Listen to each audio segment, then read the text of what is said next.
Shalom frères et sœurs, j'espère que vous allez bien, j'espère que vous avez passé une bonne matinée.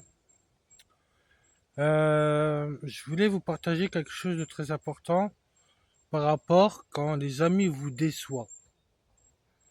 J'ai fait une vidéo sur YouTube et TikTok.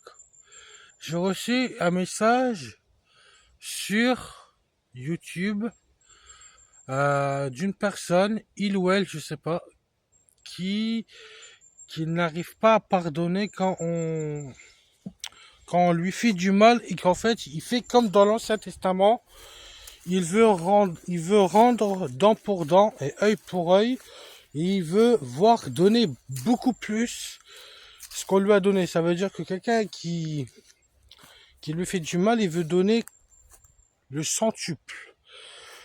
J'aimerais faire une précision très importante. Ce n'est pas à vous de donner le centuple ou voire plus. Nous chrétiens, on doit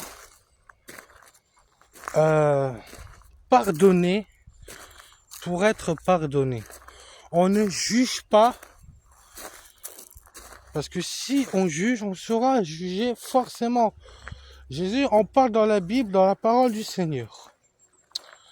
Donc je vais pas toujours m'expliquer le quoi et le pourquoi et le comment. Jésus, il s'est mis à la croix, il s'est humilié, il s'est fait cracher dessus, lapidé, flagellé, pour qu'on puisse être pardonné de nos péchés. Il a pris nos péchés à la croix. Alors cette personne, j'aimerais qu'elle réfléchisse, il ou elle, peu importe, à comment on agit et comment les personnes agissent contre nous. Ce n'est pas à nous de se venger. À qui appartient la vengeance? C'est à Seigneur, c'est pas à nous. Nous devons apprendre, avec l'aide du Seigneur, de pouvoir pardonner, que ce soit un adultère, que ce soit peu importe. J'en ai parlé dans la dernière vidéo que j'ai fait avec le post. C'est à vous de gérer ça.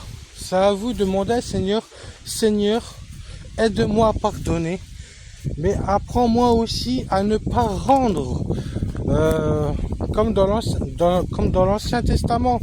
On n'est plus dans cette loi-là. Dieu s'est mis à la croix pour nous. D'accord? Donc, comme je le répète, ce n'est pas à nous, encore une fois, à rendre. On n'est pas là pour rendre, on est là pour aimer notre ennemi. Hein? Même si ton ennemi a un âne, par exemple, et les bagages sont beaucoup trop lourds pour lui, tu le déchargeras, cet âne. Ça veut dire que tu aideras ton ennemi, tu l'aimeras, tu feras, si ton ennemi, même si tu l'aimes pas, à toi de lui prêcher une parole, à toi t'es chrétien, à toi de faire ce qui est bon pour ton prochain. Il faut aimer son prochain comme soi-même. Je ferai une vidéo sur les commandements, parce qu'il est important qu'on puisse se rappeler des commandements. On doit tous se repentir. Tous. Donc on ne doit pas négliger tout ça. Hein? Que ce soit moi, que ce soit vous, que ce soit les pasteurs, que ce soit... On n'est pas parfait. On doit apprendre à pardonner et à ne pas rendre. On doit aimer, donner de l'amour et surtout de la charité. D'accord? Chers frères et sœurs, en tout cas, je voulais vous partager cela. Là, j'ai des choses à faire. En tout cas, j'espère que vous avez passé une bonne matinée. En tout cas, je voulais vous partager ça parce que quand j'ai reçu ça en commentaire, c'est pas que j'ai pas apprécié, mais quand il y a des personnes qui vous font du mal, prenez sur vous, comme le Seigneur il a pris sur moi, mais priez pour ces personnes. Ils ont besoin de prière et de pouvoir, euh, comme le Seigneur veut dire, Ephata, ouvre le cœur, Seigneur, de ces personnes qui sont pas bien dans leur cœur, qui ont peut-être des problèmes, d'accord? Donc, ayez la charité, l'amour, ayez l'amour du Seigneur. Je dis pas que j'ai l'amour du Seigneur, mais s'il vous plaît, frères et sœurs, ayez compassion, ayez l'amour, parce que Seigneur, il y a de l'amour pour vous, pour toi, pour ton prochain, d'accord? Donc, je sais que c'est pas facile. Je vous expliquerai, je vais vous expliquer une histoire dans une prochaine vidéo.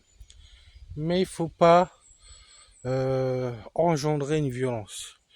Seigneur Jésus, il est avec nous et c'est avec lui qu'il faut combattre. Il est avec nous dans chaque combat, dans chaque moment de notre vie et c'est pour ça qu'il faut le mettre au centre de notre vie, à chaque activité, à chaque moment, à chaque peine. Il sera toujours là pour vous aider, vous aiguiller et vous aider à pardonner. Parce que Dieu, il est miséricordieux. Plus grand est le péché, plus grand est la miséricorde. D'accord? Donc, chers frères et sœurs, j'espère en tout cas que vous allez bien. Encore une fois, je me répète, mais voilà. Soyez bénis par la grâce du Seigneur, par sa miséricorde. Et en tout cas, passez une bonne journée. Ciao.